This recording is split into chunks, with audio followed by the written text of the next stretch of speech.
Donc, mesdames, mesdemoiselles, messieurs, bonjour. Avant cette petite vidéo que vous allez parcourir et écouter sur l'introduction du cours de PEB, je vais répondre quand même à certaines questions que j'ai eues de la part de certains de vos collègues. La première, ça concerne la vidéo que vous avez eue et que je vous ai envoyée à tous, tant en première qu'en deuxième. Pourquoi est-ce que je l'ai envoyée à tous? Parce que c'est la première vidéo que j'ai faite pour faire un rappel pour les deuxièmes de tout ce qui a été vu en première l'année passée avec Madame Piette dans le cadre du cours.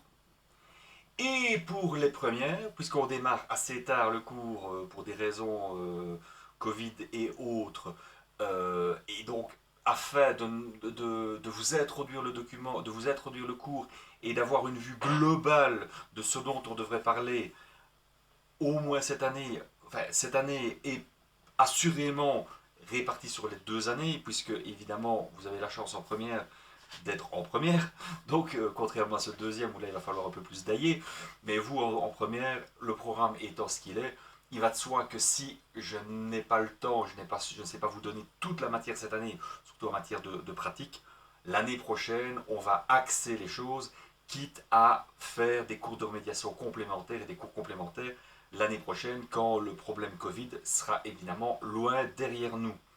Par chance, on se voit au deuxième quadrimestre. Donc ce sera, même s'il y a une deuxième phase pendant l'hiver, normalement on en sera sorti. Pour ce qui est de vos craintes éventuelles concernant ce qui va se passer pour les examens, ne vous tracassez pas non plus de trop. Le but est bien sûr d'écouter au maximum et de parcourir, de lire au maximum tant le cours de PEB que le cours qui est tombé hier concernant l'empreinte écologique. Ce sont, on ne peut évidemment pas vous sanctionner sur un problème dont vous n'êtes absolument pas responsable. Donc, faites ça sérieusement, le plus sérieusement du monde. Vous ne devriez pas avoir de problème pour qu'on se voit l'année prochaine pour la suite des événements. Je suis désolé que les choses se passent comme celle-là. Malheureusement, il y a des impératifs de santé qu'on ne sait pas bypasser. Je vous souhaite une bonne écoute de ce cours. Donc par rapport au cours précédent qui était le résumé, qui était donc pour vous une forme introductive de tout ce qu'on va voir, il n'y a pas d'obligation à la lire, à l'écouter, et normalement il est vrai que vous avez eu un petit problème technique au départ, ça vient du fait que je voulais vous envoyer le raccourci alors que je venais de lancer la compilation auprès de YouTube, et ça s'est viandé, donc le raccourci était foireux, c'est pour ça qu'il a été corrigé. Entre temps, je sais que vous l'avez tous regardé, en tout cas une bonne partie. J'ai quelques dizaines de lectures, je pense 65 à ce jour, donc ce qui veut dire que je suppose la majorité d'entre vous l'ont regardé. Bon, c'est un petit problème technique, désolé, c'était lié au fait que je débute en matière de vidéo. Je n'ai jamais fait ça de ma vie, j'ai toujours préféré le contact humain, et d'ailleurs je me réjouis par avance qu'on puisse se rencontrer, ce sera l'année prochaine évidemment, pour pouvoir partager un bon apéritif d'introduction et un petit apéritif de fin de cours. Voilà, bonne écoute, bon cours. Si vous avez les moindres questions, n'hésitez pas à me poser ces questions par mail. J'y répondrai, je vous le jure, via les vidéos. Il y a une personne qui a déjà réussi à avoir sa réponse par mail parce qu'elle a forcé le passage, mais ne vous tracassez pas, je suis là pour vous répondre, pour répondre à toutes vos questions. Voilà, bonne route.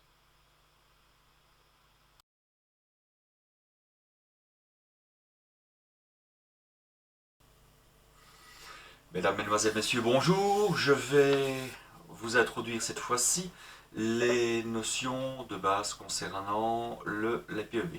Donc on va commencer par la contextualisation. Cette vidéo va reprendre en fait tout ce qui va concerner la gestion donc d'abord les empreintes écologiques que nous laissons par rapport au monde. Et nous terminerons, enfin on va donc découler de ça vers la législation qui est apparue il y a une dizaine d'années d'ici maintenant concernant la PEB. Donc, qu'en est-il? Donc, d'un point de vue contexte, la première des notions que l'on va introduire, c'est l'empreinte écologique. Quelle est-elle? En fait, c'est un indicateur, comme on dit, qui est le moyen de savoir ce que l'homme, l'humanité, a comme impact sur les ressources, sur ce que la Terre est capable de nous fournir chaque année. Donc, elle évalue la surface productive de terre et d'eau nécessaire à une population pour répondre à sa consommation de ressources et ses besoins d'absorption de déchets. Donc, ça inclut pas mal de choses, évidemment. Donc, l'exemple qui est donné, c'est l'histoire de l'île déserte.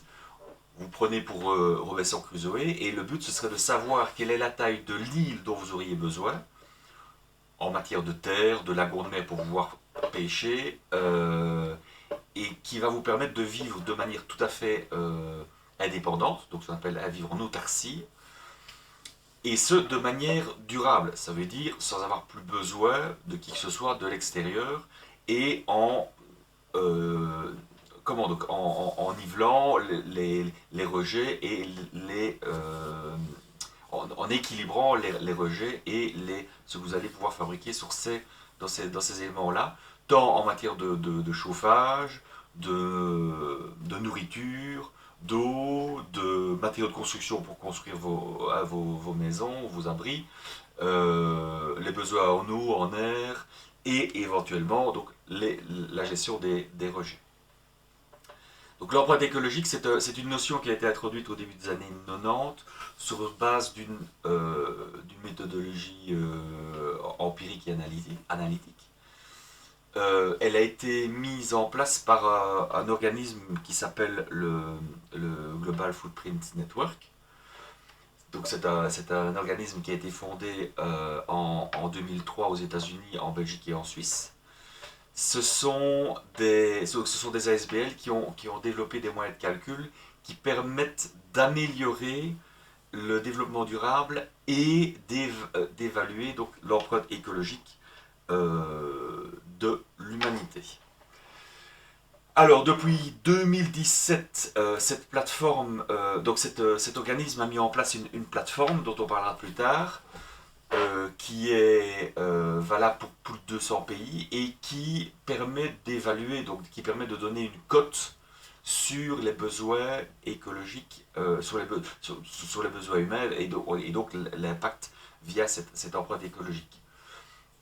À titre informatif, j'ai fait le calcul me concernant. Je pensais être un bon élève puisque je suis assez proche de ce mouvement écologique qui essaye d'avoir son propre compost, de rouler ouvert, d'avoir des panneaux solaires photovoltaïques à eau chaude et tutti quanti. Je pensais être un bon étudiant et je me suis aperçu qu'en fait, d'après cette base de calcul, je suis pas vraiment dans le top mondial, on va dire. Je vous encourage vivement à faire le calcul pour évaluer. Ce n'est qu'une évaluation, évidemment, puisque ça ne tient pas compte de tout ce que vous faites, évidemment. Mais ça donne quand même, malgré tout, un bon indicateur. Alors, d'un point de vue mondial, on peut distinguer donc 5 grandes surfaces dites bioproductives, donc génératrices de vie, sous-entendu génératrices de ce que vous aurez besoin pour pouvoir vous vivre. Donc là, dans ces cinq grandes familles, vous allez avoir les champs, hein, qui vont vous permettre d'avoir toutes les surfaces agraires, donc le blé, le maïs et tutti quanti. Les pâturages, donc là c'est évidemment pour les bestioles que vous allez pouvoir bouffer.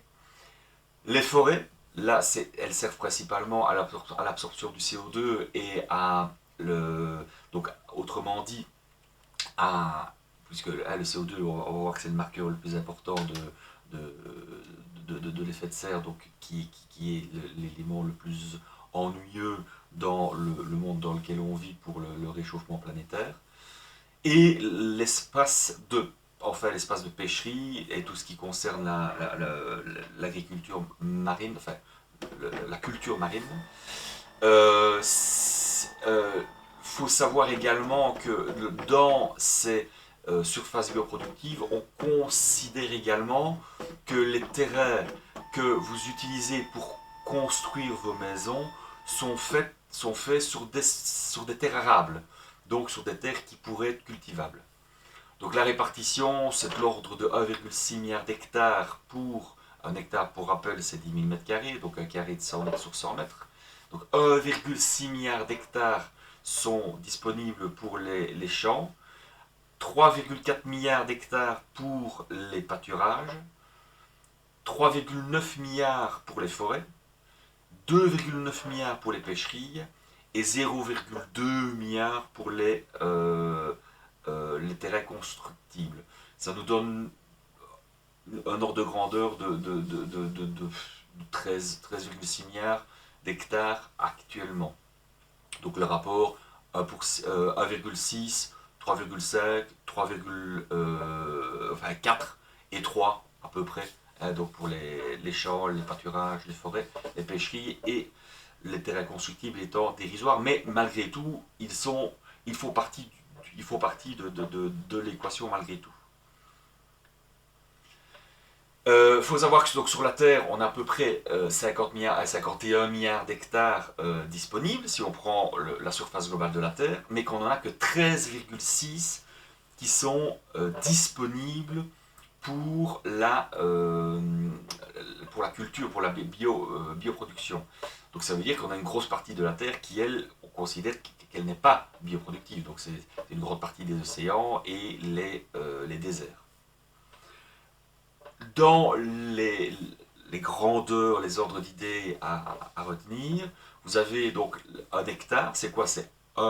Donc c'est 10 000 mètres carrés, c'est un carré de 100 mètres sur 100 mètres.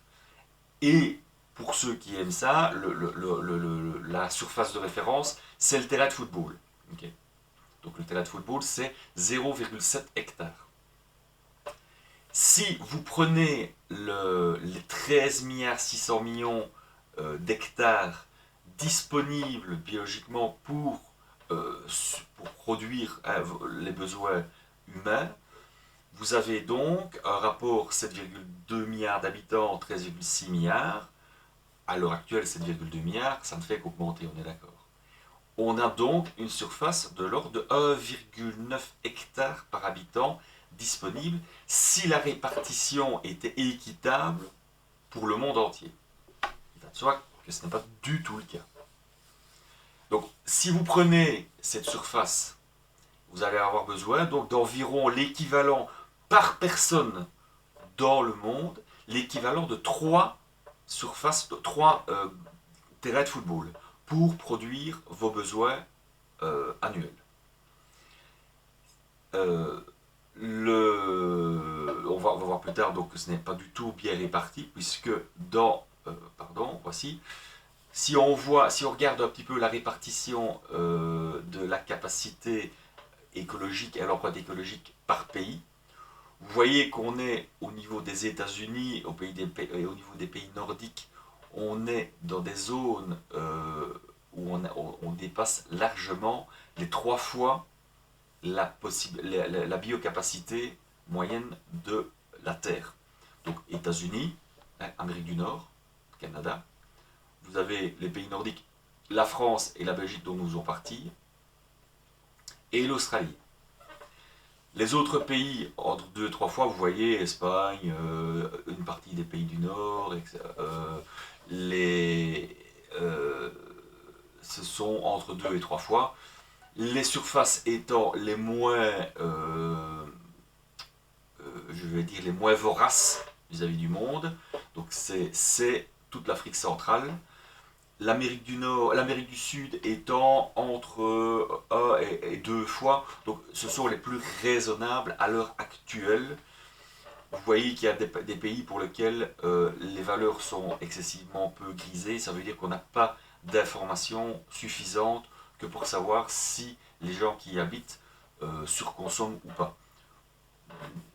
Vu la répartition des pays, on peut imaginer que ce sont des parties du monde où de toute façon ce ne sont pas de trop gros consommateurs.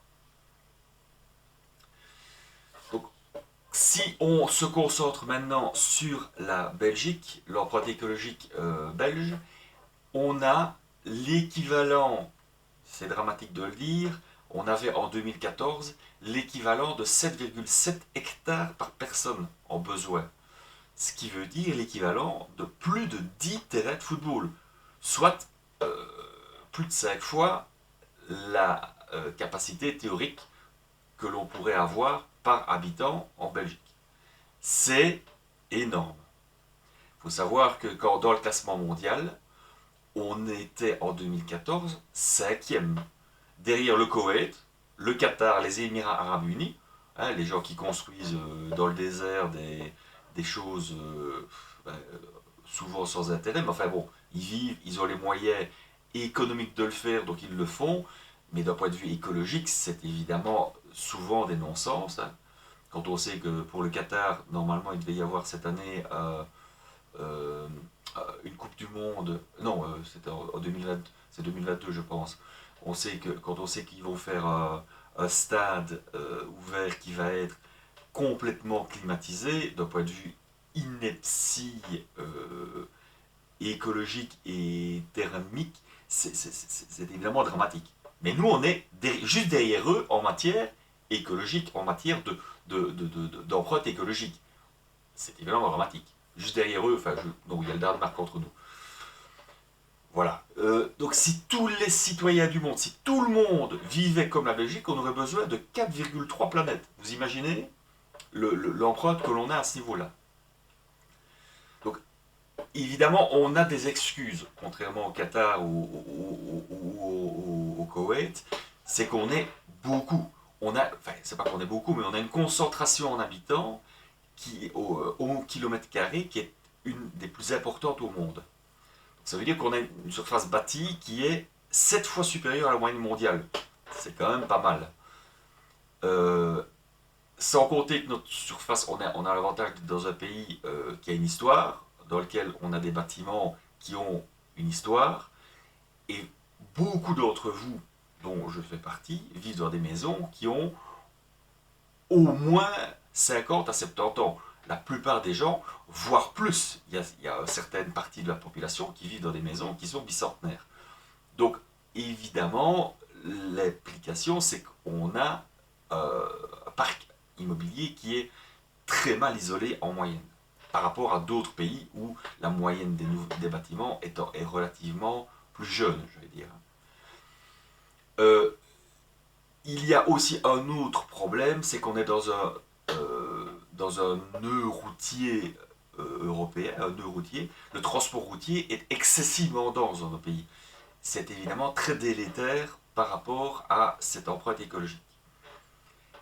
Et là, en plus, on a une politique assez laxiste en matière de voitures de société, qui n'incite certainement pas le Belge à prendre les transports en commun. Il faut savoir que la surface globale de la Belgique, c'est 34 000 km². Je sais, les puristes vont dire 31 000, mais dedans, on inclut 3 000 km² à peu près de terre, de mer. Si on avait, par rapport à notre empreinte écologique, si on devait ramener ça à notre pays, on devrait avoir un pays qui fait 490 000 km². Vous imaginez, 15 fois plus que le pays sur lequel on habite. Donc la répartition, comme vous pouvez voir dans le tableau, est de l'ordre de 20% pour nos besoins en nourriture, en matière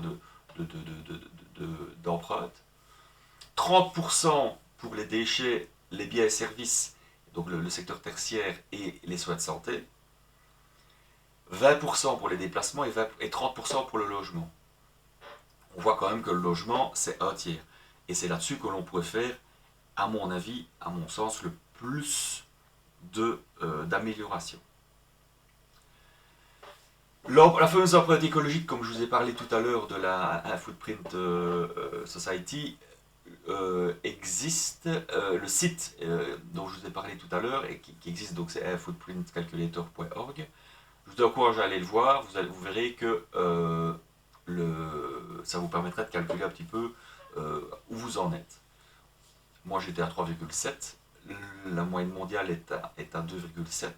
Ça veut dire que le 18 mai, donc d'ici une petite quinzaine de jours, on devrait avoir dépassé ce que peut nous fournir le monde de manière viable. Donc la production mondiale, la production de l'écologie mondiale, on arrive à la limite le 18 mai. Après ça, on va vivre sur les réserves de l'humanité. C'est assez effrayant de se dire ça. Maintenant, on va pouvoir, dans le temps, a priori, pouvoir améliorer les choses. Alors, les petits conseils qui sont donnés par les organismes de ce type-là, de la footprint, les conseils pour permettre d'améliorer notre empreinte, c'est quoi? La première, c'est de passer sur un fournisseur d'énergie verte. Ce calcul est évidemment fait sur base d'une production qui serait faite avec des combustibles dits fossiles. Il va de soi que l'énergie nucléaire est en partie, ne fait pas partie de l'équation, ou en tout cas en fait faiblement partie. Notre, notre, euh, notre production énergétique, il ne faut pas oublier qu'elle est en bonne partie nucléaire à l'heure actuelle. Alors il y a les détracteurs, il y a toute une série de personnes pour lesquelles il faut absolument arrêter le nucléaire, d'autres beaucoup moins. Je fais partie des personnes plutôt mitigées à ce niveau-là, puisque le problème est principalement sécuritaire et non écologique, puisque le CO2 est bien plus délétère que le nucléaire à mon sens. Mais ça ne regarde que moi, évidemment. Mais toujours est-il que l'énergie électrique verte est évidemment le meilleur moyen de réduire notre production en CO2. Le deuxième moyen le plus important est d'éviter les vacances lointaines. Donc prendre l'avion pour aller toutes les années faire un petit tour au Mexique, c'est bien beau, mais ça a un impact énorme sur notre empreinte. Le troisième, c'est limiter la consommation de viande. Le quatrième, opter pour une conduite plus calme, donc conduite défensive. C'est étonnant parce que ça, par contre, c'est quelque chose que tout le monde peut faire, et ce de manière très simple. La conduite défensive et rouler moins vite est un moyen excessivement simple de pouvoir faire, et ça a un impact énorme sur notre écologie. Et là, par contre, surtout en cette période-ci de Covid, on s'aperçoit qu'en fait, les gens roulent beaucoup plus vite et de manière beaucoup plus agressive. Donc, le système, un autre moyen également est l'histoire des autocollants anti-pub. C'est un détail, mais de nouveau, ça a un impact. Et etc., etc. Vous voyez on peut aisément, par ces 12 moyens, ces 12 petits conseils, on peut aisément améliorer fortement notre impact de l'ordre de 1,2 hectares. Ça permettrait quand même, malgré tout, de quasiment enlever 30% de notre impact, rien qu'en respectant ces 12 petites règles. Donc, qu'est-ce qu'on constate d'après tout ce qu'on vient de dire? C'est qu'évidemment, par rapport à la capacité productive de la Terre, bien notre consommation est beaucoup trop importante. Mais ce n'est pas le seul problème. La suite de ce dont on va parler, c'est le réchauffement climatique, qui est principalement lié à quoi? À l'effet de serre. Donc, qu'est-ce que l'effet de serre? C'est un phénomène qui est complètement naturel. C'est ce qui permet en fait d'avoir amené la vie sur Terre. Parce que si on n'avait pas eu cet effet de serre, on aurait une température moyenne moyenne, hein, sur la Terre de l'ordre de moins 18 degrés. Comme vous savez, pour avoir de la vie, il faut de l'eau liquide, sous-entendu.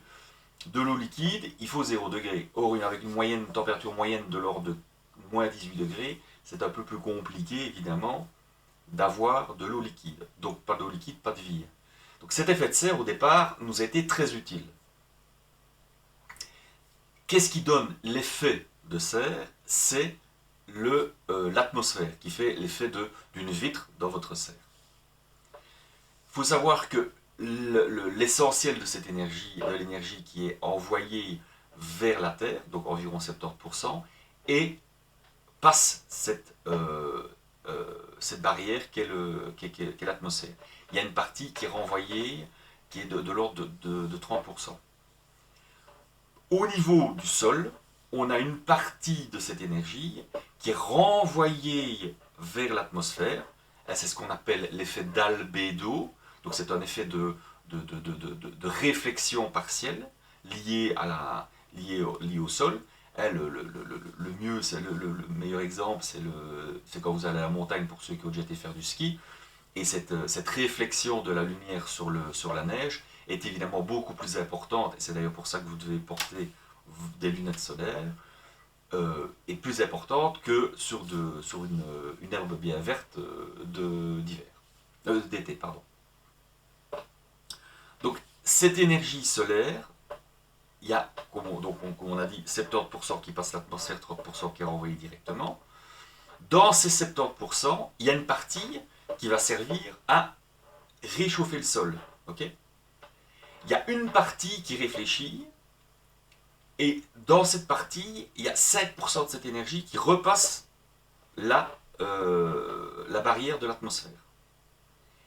Et le reste, donc les 95% de cette réflexion, est renvoyé de nouveau dans l'atmosphère. À cause de quoi? À cause de cette atmosphère, mais surtout lié à ces gaz dits effet de serre. Donc les gaz, c'est principalement l'eau, hein, l'eau contenue dans l'air. Mais ça, c'est pas coupé, hein, c'est sur les nuages. Le CO2, qui est donc le gaz le plus important de l'atmosphère, et le gaz qui est le plus délétère quant à cet effet de serre. Le NO2, donc hein, le dioxyde d'azote, le méthane, etc. Il y en a d'autres. Donc, grâce à ça, on a notre température moyenne du sol qui est amenée à 15 degrés.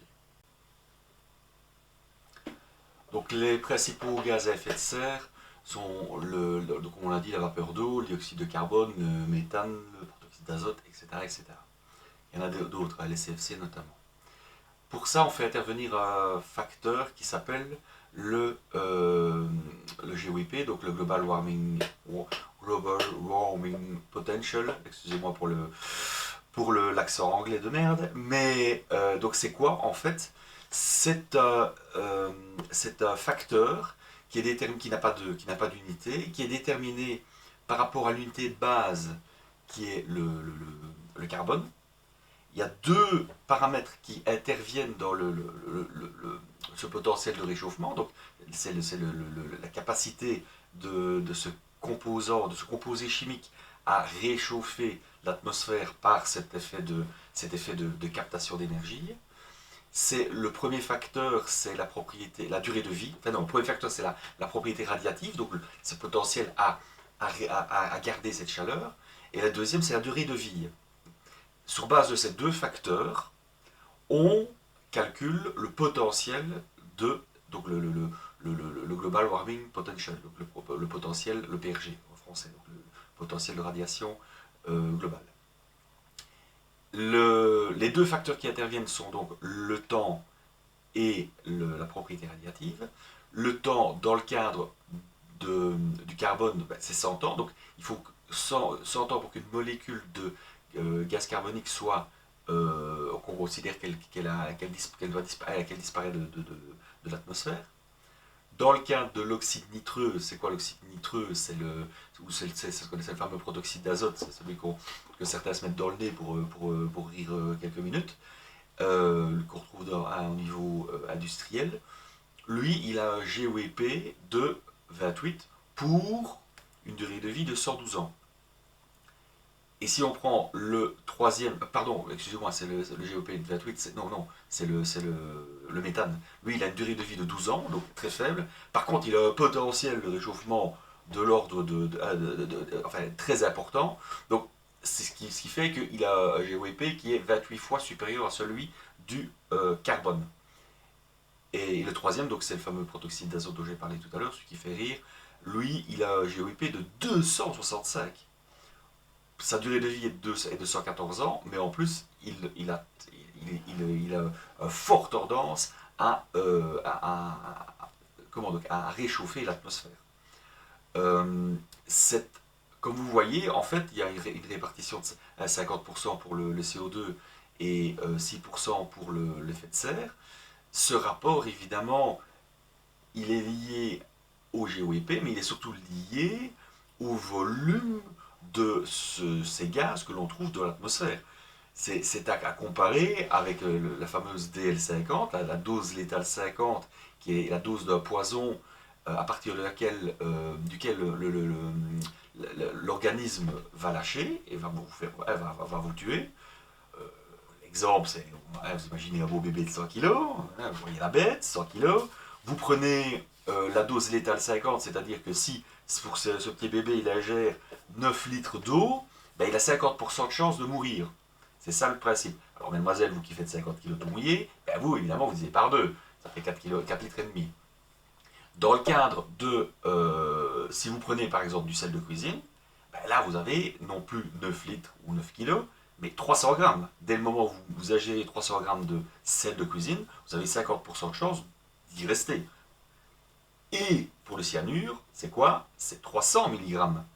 Donc c'est vraiment là une question. Il y a un aspect dangereux, mais il y a un aspect évidemment volumique, il y a un aspect massique qui intervient. C'est ce qui se passe ici dans le cadre des gaz à effet de serre.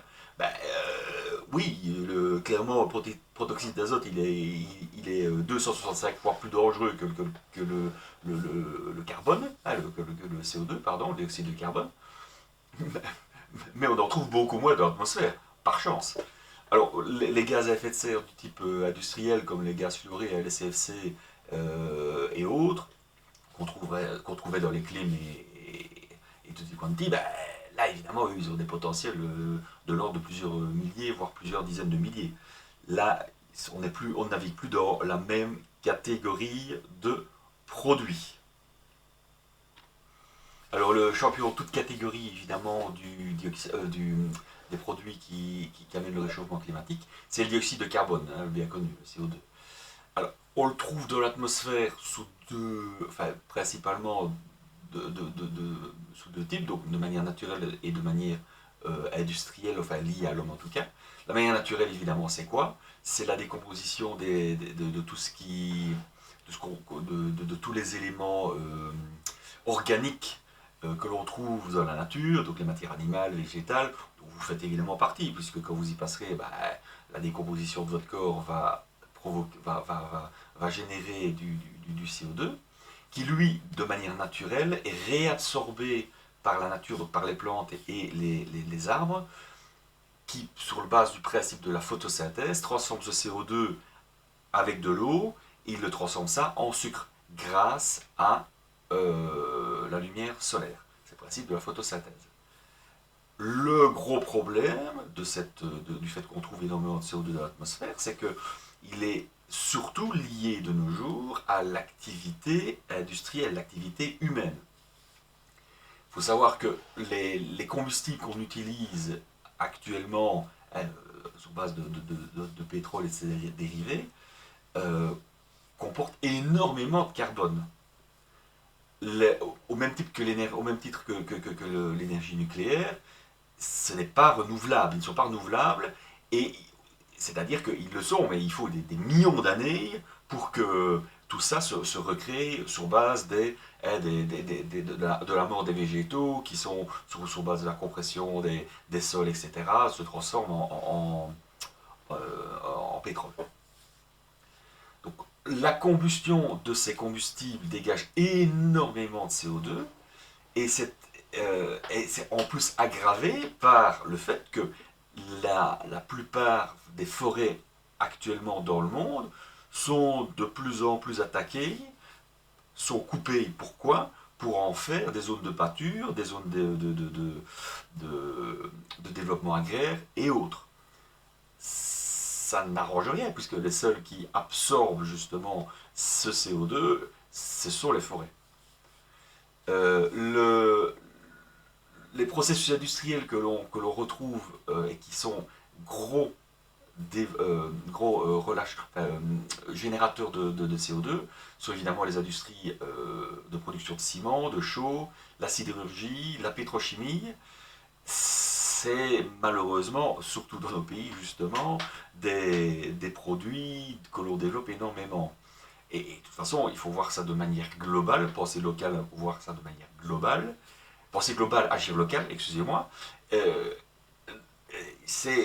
voilà, c'est évidemment la source du produit sur lequel on doit le plus travailler. Il faut savoir que la concentration en CO2 dans l'atmosphère a augmenté de l'ordre de 35% depuis 1750. Alors comment sait-on ça? Grâce à la calotte glaciaire. Qu'est-ce que la calotte glaciaire? C'est cette couche de glace que vous trouvez au pôle Nord, au pôle Sud.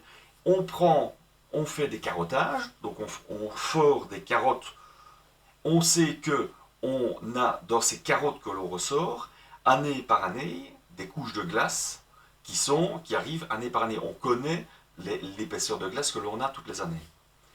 Et donc en remontant, plus on va profondément dans cette calotte glaciaire, dans ces carottes, hein, plus on descend dans ces carottes, plus on va loin dans le temps.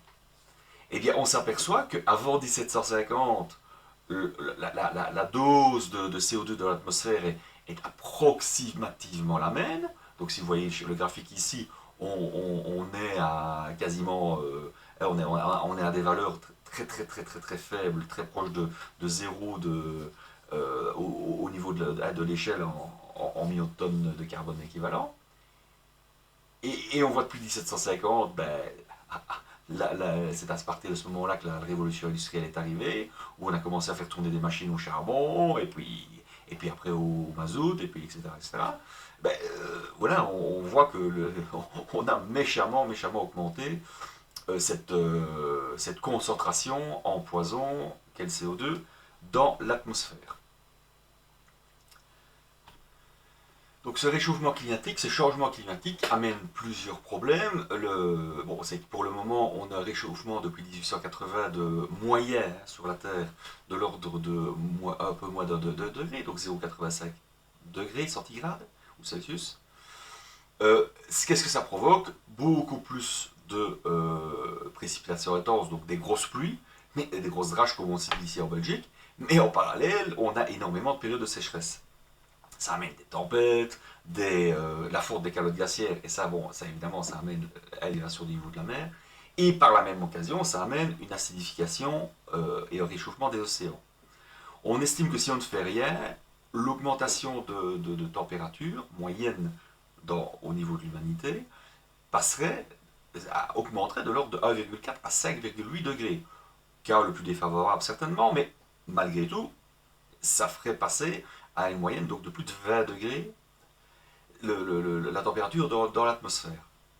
L'autre problème, c'est l'acidification des océans, qui, lui, est lié au fait que le CO2 est absorbé dans l'eau et que ça a tendance à acidifier celui-ci.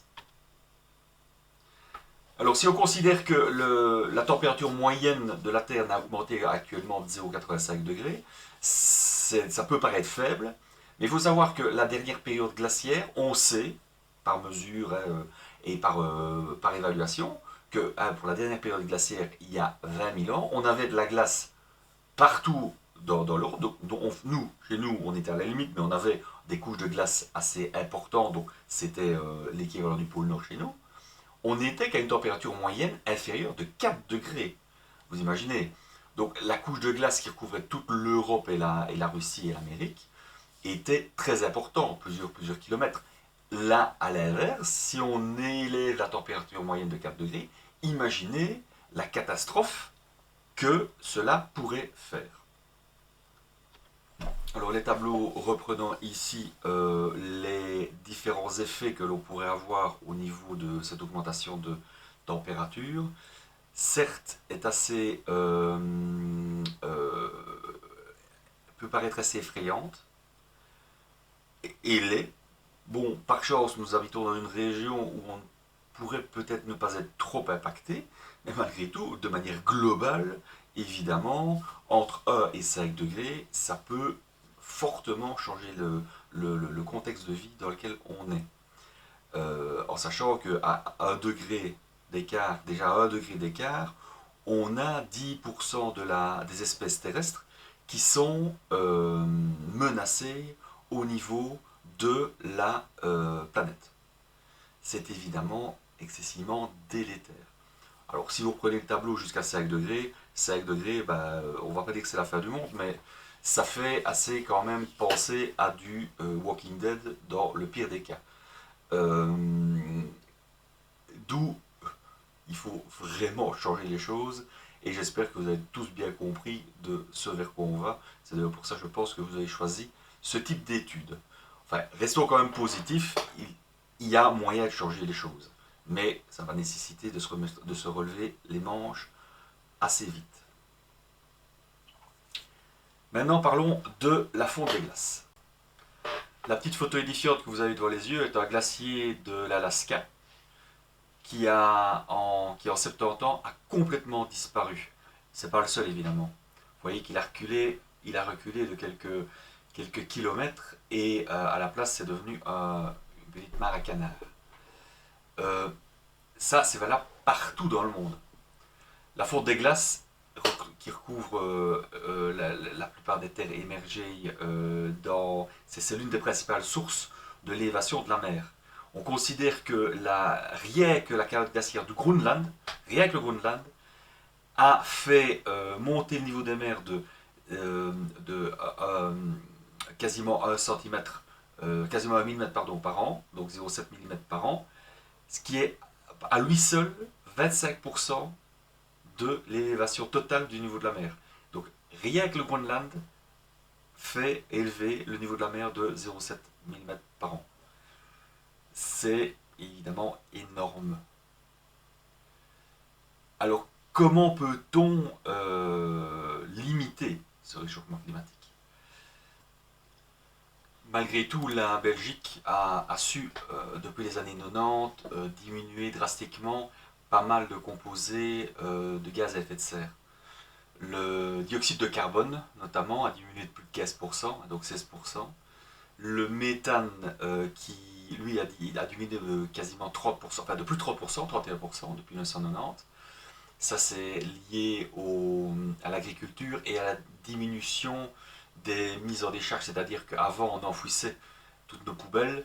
Maintenant, avec l'apparition des parcs à containers, quand ils sont ouverts, on peut gérer beaucoup mieux nos déchets, ce qui veut dire qu'on a beaucoup moins de dégagement et de fabrication de méthane via nos déchets, en fait, par ce traitement. Alors, on a également diminué fortement les productions d'oxyde nitreux, donc d'oxyde d'azote. Vous savez, le gaz qui fait rire, dont j'ai déjà parlé tout à l'heure, qui lui est utilisé et généré dans l'industrie chimique et l'agriculture, dans les transports routiers et dans le chauffage des bâtiments. On a réussi donc depuis 1990 à diminuer, donc, comme je l'ai dit, de 38%. Pour ce qui concerne tous les gaz fluorés, donc c'est les fameux CFC, eux, ils ont été depuis 1995 fortement réduits, de l'ordre de 45%. Là, par contre, c'est un bon travail de la part de la Belgique, puisqu'on a mis en place des procédures d'incinération des fumées lors des process industriels qui permettent de détruire ce type de gaz à effet de serre. On en trouve principalement, on en trouvait principalement dans les climatisations, dans les mousses, donc les mousses d'isolation. Tout ça a été supprimé ou modifié en tout cas d'un point de vue chimique par l'industrie liée à l'entrée du protocole de Montréal en 1995. Alors, quels sont les principaux secteurs d'émissions de CO2 en Belgique? Il y en a plusieurs. Le premier, c'est le transport, qui, rien qu'à lui seul, provoque 25% des gaz à émissions gaz à effet de serre, d'émissions de gaz à effet de serre, pardon. Il faut savoir que seul 1,5% des transports sont ferroviaires et 1,5% sont faits pour la navigation.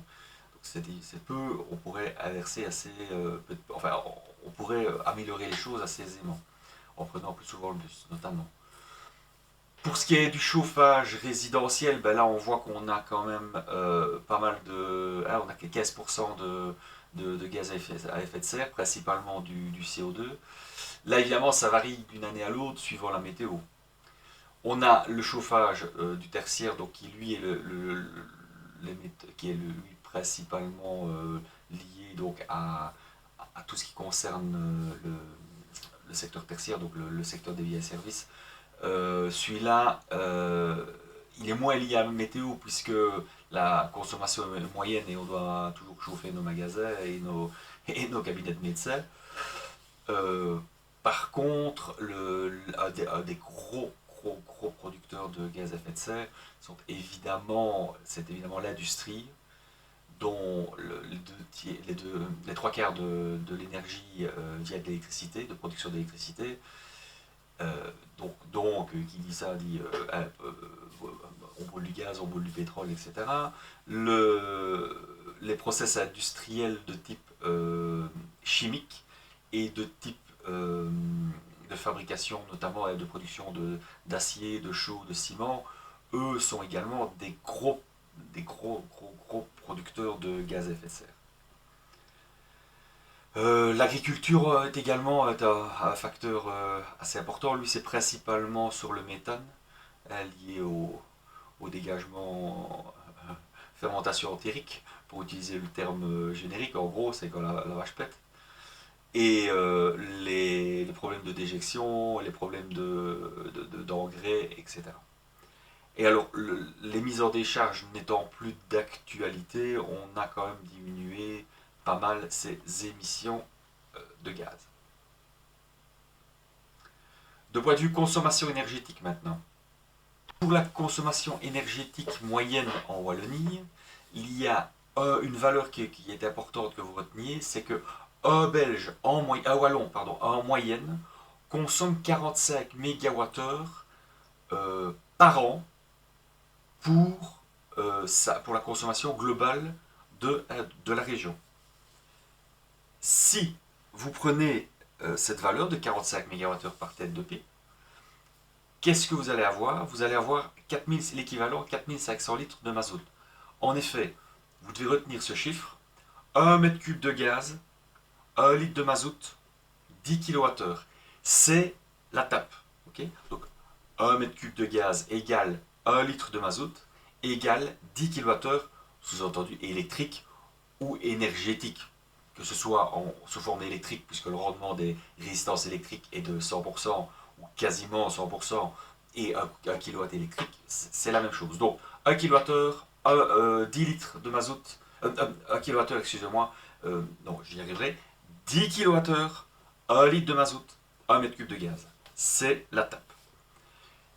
Rien que sur cette consommation régionale, rien que sur la consommation globale de la Wallonie, on a 32% exactement qui sont liés à la consommation bâtiment.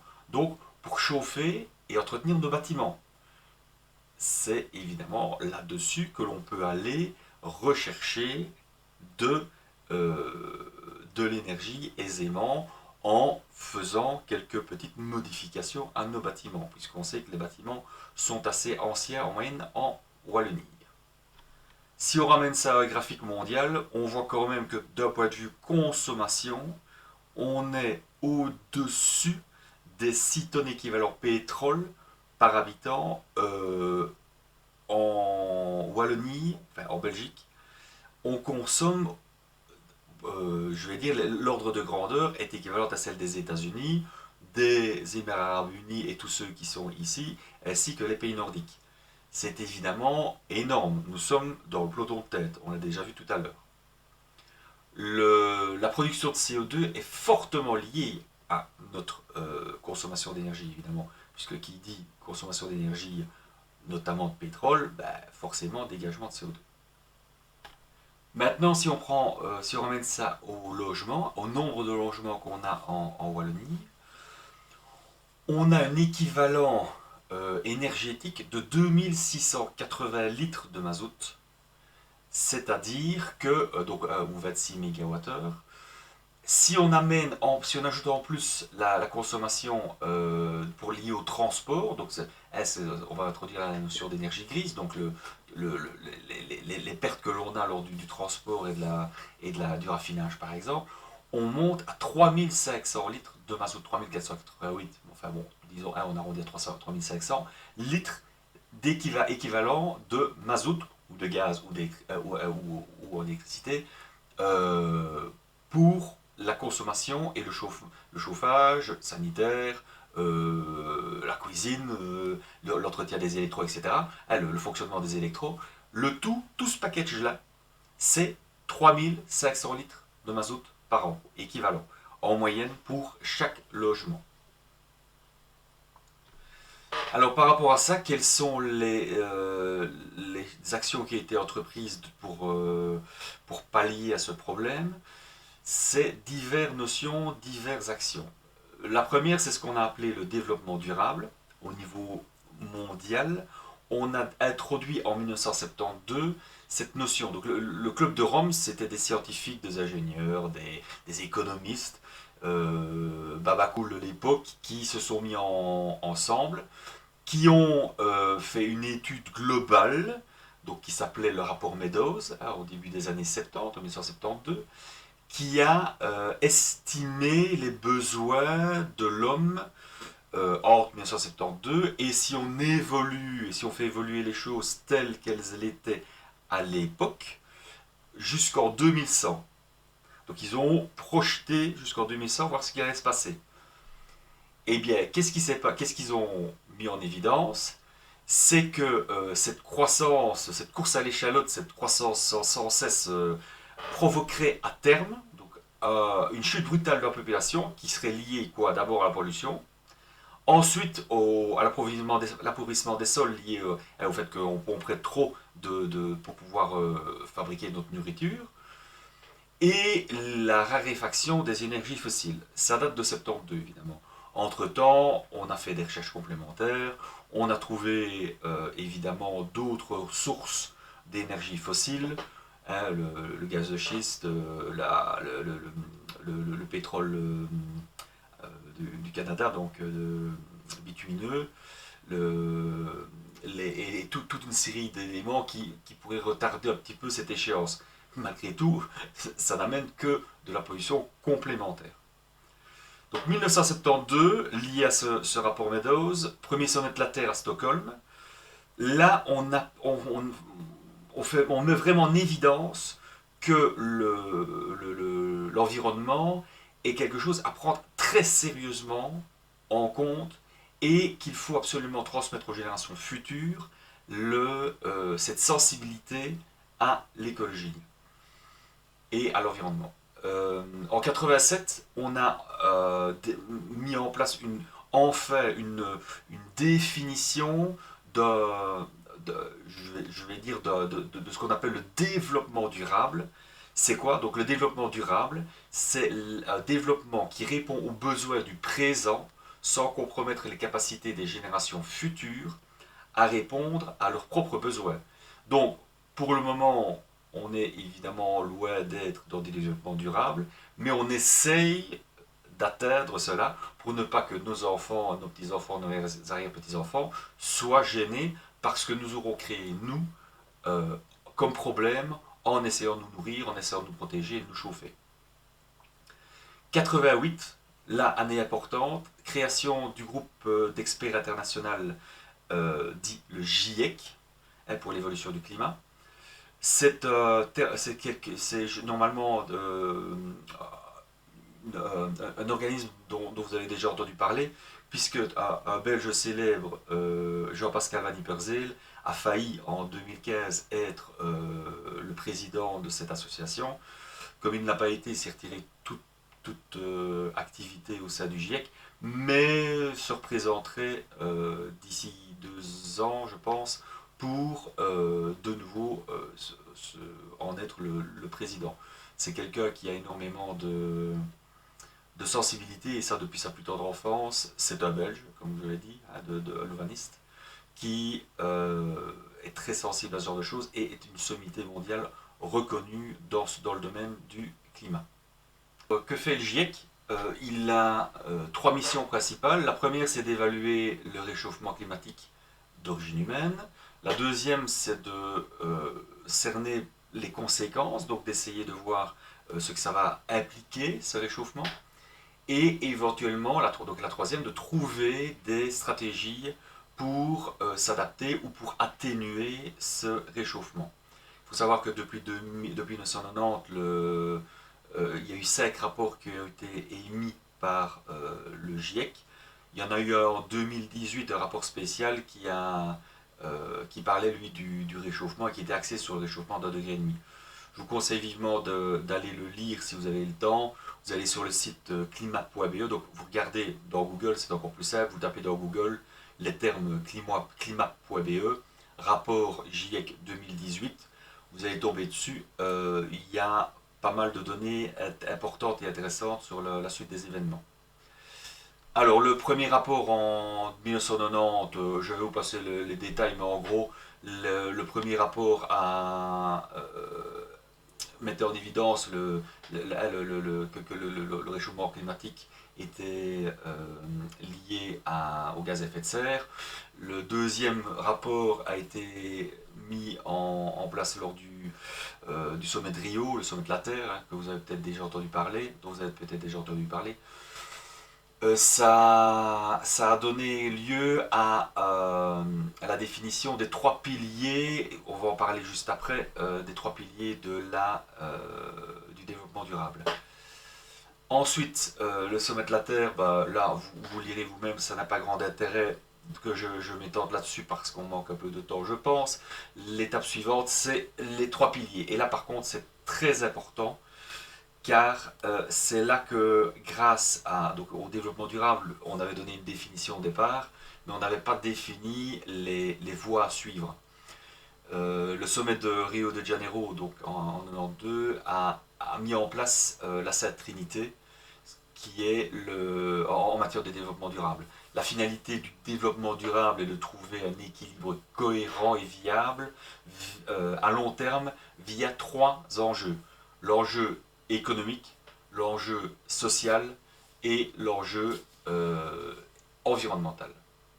Donc, pour l'économique, il s'agit de développer la croissance et l'efficacité économique à travers des modes de production de consommation durable.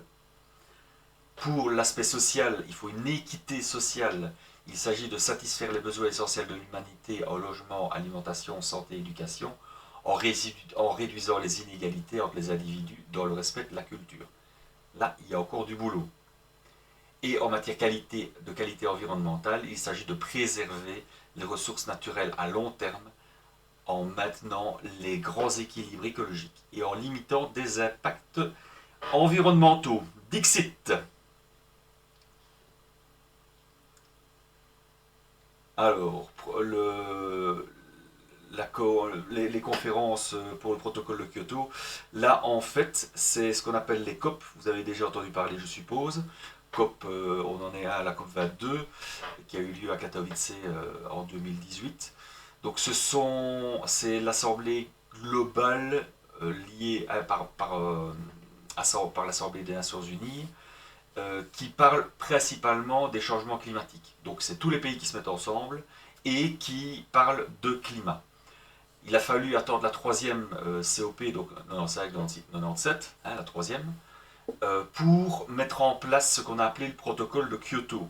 Vous l'avez tous déjà entendu parler. Il y en a un certain nombre qui n'étaient pas encore nés, la plupart d'entre vous n'étaient pas encore nés, mais donc vous avez fait toute votre vie avec. Moi, j'avais déjà plus que votre âge à l'époque. Donc ce qui veut dire que moi je l'ai fait avec la moitié de ma vie, mais il m'a quand même beaucoup influencé dans mes choix et j'espère qu'il fait pareil vous concernant en matière de production de gaz à effet de serre. Donc il a fallu un certain temps pour que ce protocole soit ratifié.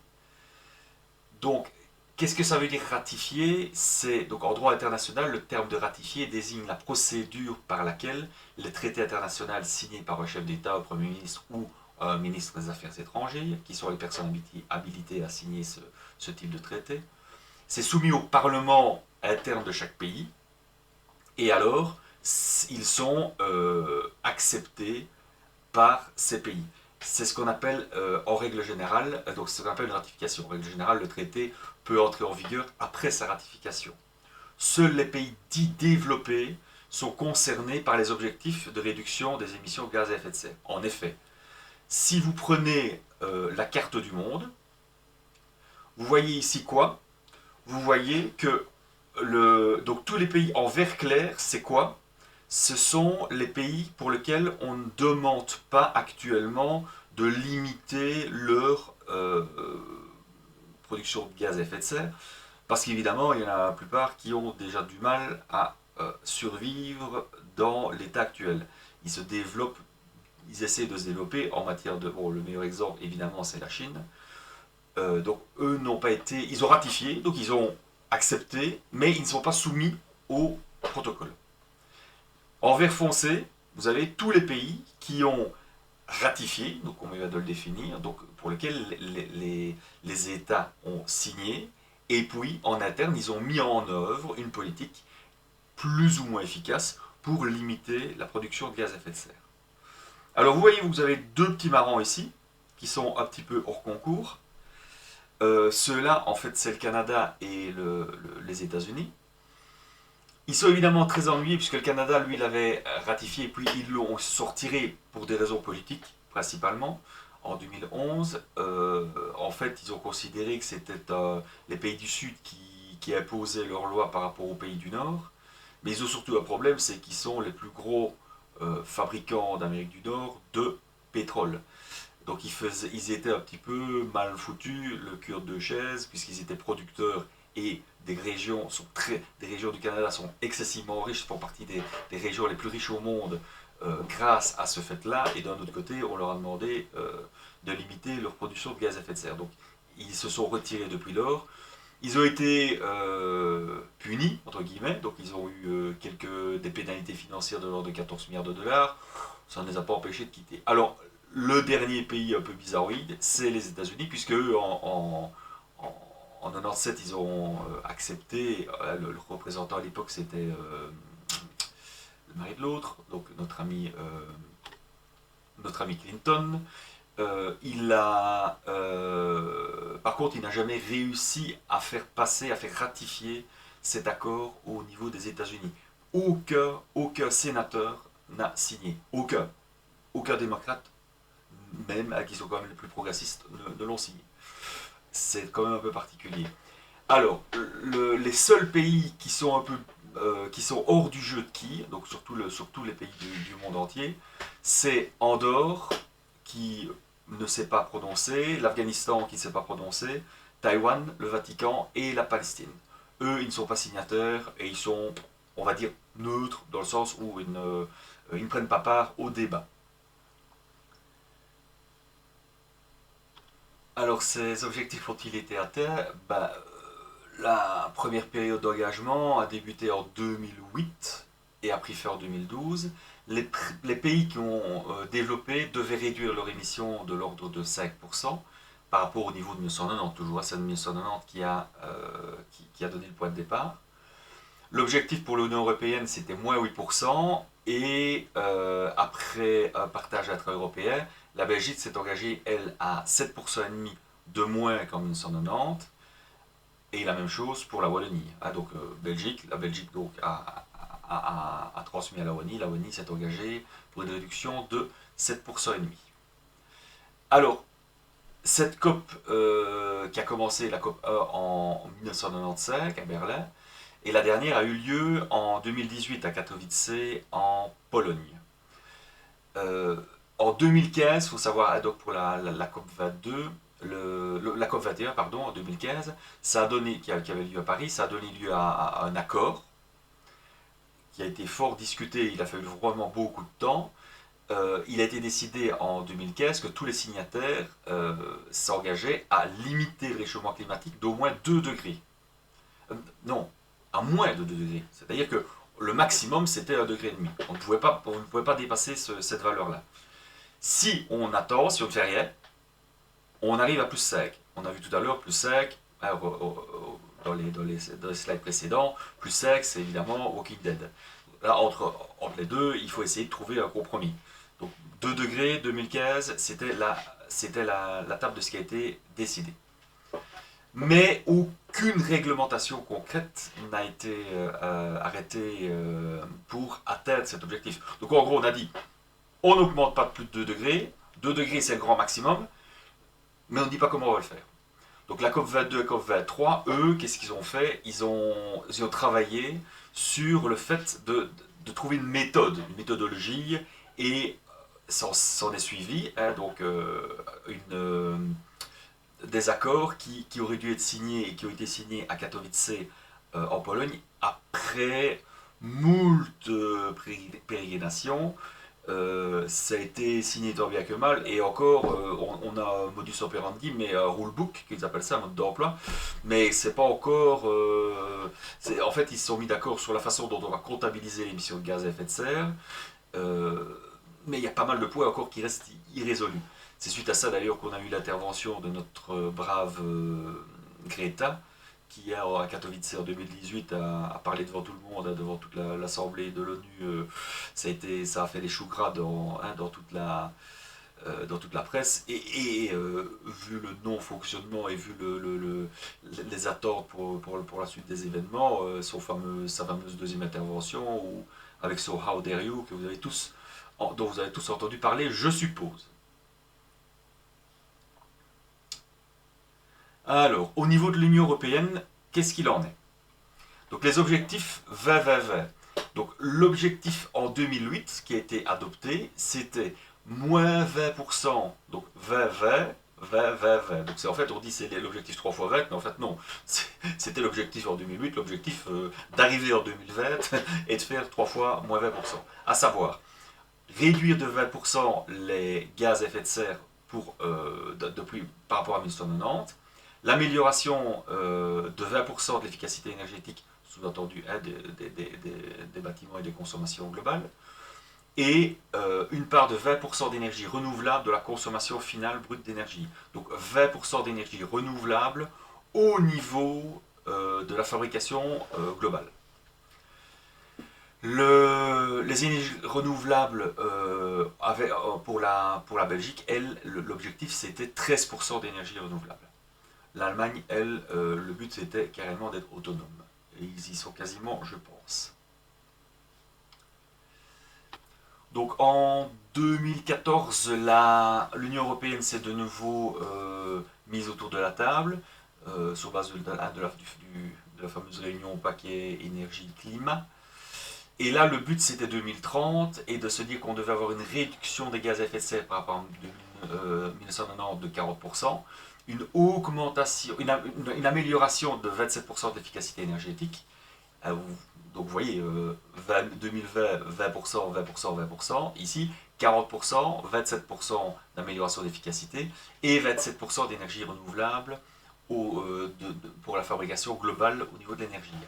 Avec un facteur complémentaire, c'est 15% d'interconnexion électrique, sous-entendu pouvoir faire transiter les énergies plus facilement entre États. Alors, la réglementation PEB, qu'est-ce qu'il en est? Donc en 2002, la première directive européenne en matière de performance énergétique du bâtiment est parue.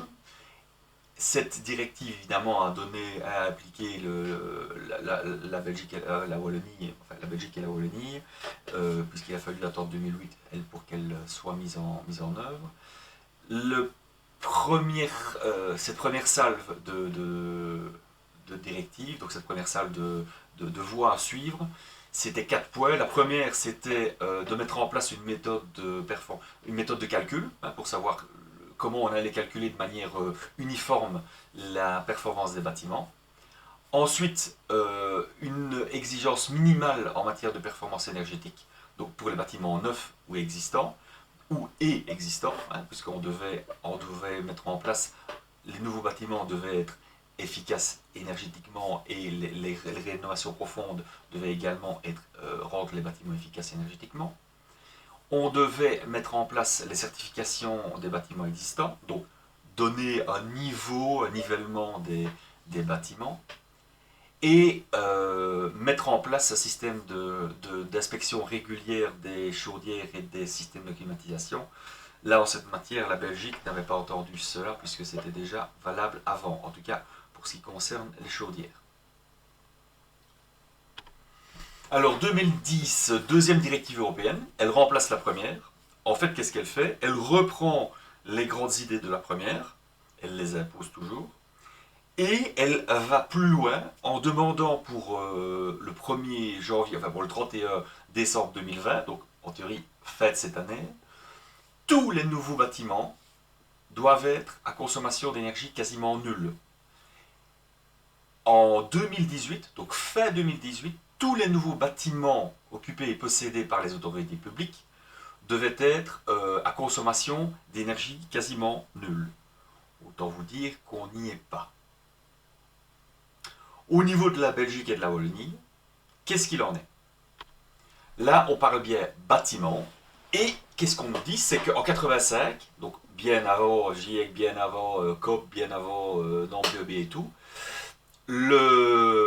on a introduit un premier règlement thermique en Wallonie qui demande à tous les bâtiments qui sortent de terre, donc tous les bâtiments neufs, d'avoir au moins un K70. On verra plus tard ce que c'est le K70. C'est un facteur de qualité énergétique du bâtiment qui reste d'actualité dans la norme PEB. En 96, donc 11 ans plus tard, on met en place la deuxième norme et là on est plus drastique. On arrive à K55. Donc tous les nouveaux bâtiments qui sortent de terre doivent avoir un K55 depuis 1996. Vous voyez qu'on est à 70, on arrive à 55. Donc autrement dit, plus le K est faible, déjà une petite introduction par rapport à ce que vous allez voir, plus le K est faible, plus votre bâtiment est performant énergétiquement. La norme des bâtiments passifs à l'heure actuelle est un K15. On verra ce que ça implique. Alors ensuite, cette deuxième directive, ce deuxième règlement, a mis en place un système de ventilation pour les logements et les bureaux. Donc c'était les balbutiements, on imposait des ventilations parce qu'on arrivait à des bâtiments qui devenaient de plus en plus étanches à l'air. Alors 2008, phase provisoire pour la réglementation PEB, donc par rapport à la première directive de 2002 de l'Europe. Et là on renforce l'isolation des bâtiments. On dit que tout bâtiment qui sort de terre doit avoir un K45. Et toujours à l'heure actuelle, à ma connaissance, en théorie, d'après les normes, on devrait être plus bas que ça, mais le K45, à ma connaissance, reste d'actualité pour certains types de bâtiments. Alors, en 2010, on met en place la réglementation PEB qui nous importe ici.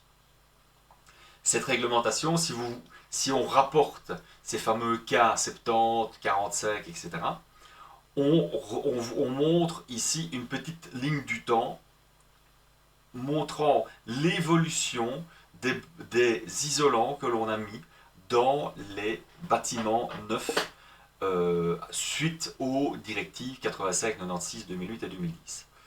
Donc le principe c'est avant 85, il n'y avait pas d'isolation dans les murs, c'était juste un vide ventilé, vous aviez votre brique et vous aviez votre bloc. Ensuite, 96, obligation de mettre au moins 4 cm d'isolant, sous-entendu les isolants habituels que l'on connaît, qui sont le polystyrène extrudé ou les plaques de polyuréthane. Alors, 2014, suite à la directive 2008, là, on arrive à 12 cm d'isolant à la place de 4. Donc, vous imaginez, pour gagner 10 points, on est obligé de multiplier par 3 l'épaisseur d'isolant. Et alors, pour la directive 2020, qui est le bâtiment passif, un bâtiment à énergie quasiment nulle, là, on arrive à une épaisseur entre bloc et parement extérieur de l'ordre de 30 cm. Vous imaginez, ça vous fait quand même des beaux murs, puisque un bloc c'est à peu près 20, un parement c'est entre 2 et 10 cm, suivant que vous mettez une brique ou un crépi, et entre les deux, vos 30 cm, ben vous aviez des murs à l'époque qui faisaient 20, 24, 24 plus, enfin 19 plus 4, ça faisait 23, 4 à 6, allez, 25, 25 plus la bloc, ça fait 35, hein, plus la brique, ça fait 35, et maintenant on arrive à des murs qui font de l'ordre de 20, 50, plus le parement, entre 55 et 60 cm. On a doublé l'épaisseur des murs pour en améliorer leur isolement, leur isolation, pardon. Alors, pour ce qui est de la voie de la, vous voyez comment les choses coulent. En gros, c'est directive européenne. Ça, c'est toujours, c'est eux qui pour le moment, c'est ce qui est embêté d'ailleurs les Anglais, c'est que c'est eux qui décident sur base évidemment d'accords entre pays. Puis c'est renvoyé à tous les pays qui ont signé. Vous avez une directive européenne pour le Parlement wallon, Parlement bruxellois et Parlement flamand, bruxellois et wallon. De là, on donne un décret, puis de là, on fait un arrêté d'exécution, puis un arrêté ministériel. Ce sont donc c'est l'ordre dans lequel se font les choses pour décider de ce que l'on doit faire suite à une directive européenne. Alors la réglementation wallonne en matière de construction, qu'est-ce qu'elle nous dit? C'est qu'en région wallonne depuis 2008, depuis l'application de la PEB, on doit avoir tout bâtiment qui sort de terre, qui sont reconstruits ou qui sont transformés avec un permis d'urbanisme, sont soumis à cette norme PEB. Alors cette norme PEB fait intervenir toute une série de facteurs, les facteurs les plus importants étant le U, le K, le E, le W, pardon, le ES, la ventilation et la surchauffe. Tout ça, ce sont des facteurs techniques que l'on va donc aborder et qui font partie en fait partie intégrante du logiciel PEB dont je vous ai montré l'installation l'autre fois et que vous allez apprendre à utiliser, peut-être pas cette année parce qu'à mon avis on va manquer de temps, mais en tout cas l'année prochaine assurément. Depuis 2010, ce qui a changé principalement, c'est que pour tout ce qui concerne la vente, la location des bâtiments, on est obligé d'avoir, afin que le candidat acquéreur ou locataire soit bien conscient de ce qu'il loue, de ce qu'il achète, on est obligé d'avoir un certificat PEB pour le bâtiment mis en location ou mis en vente. Voilà. Donc ici s'achève notre première leçon en matière de contextualisation pour le cours de PEB. J'espère que ça vous a intéressé. Si vous avez les moindres questions, n'hésitez pas. Vous avez comme d'habitude mon adresse mail. J'essaye d'y répondre dans la mesure du possible dans la vidéo suivante. Donc ne vous tracassez pas. Si je ne vous réponds pas par mail de suite, puisque pour le moment je prends quand même pas mal de temps plutôt pour la vidéo, j'essaye d'inclure les réponses aux questions dans la vidéo. Donc ne vous tracassez pas. Les mails arrivent bien, je les traite bien et j'y réponds. Je vous souhaite une bonne journée, bon apéro, une bonne aspirine parce que je pense que vous risquez peut-être d'en avoir besoin après ce cours. Je vous souhaite une bonne soirée et à bientôt.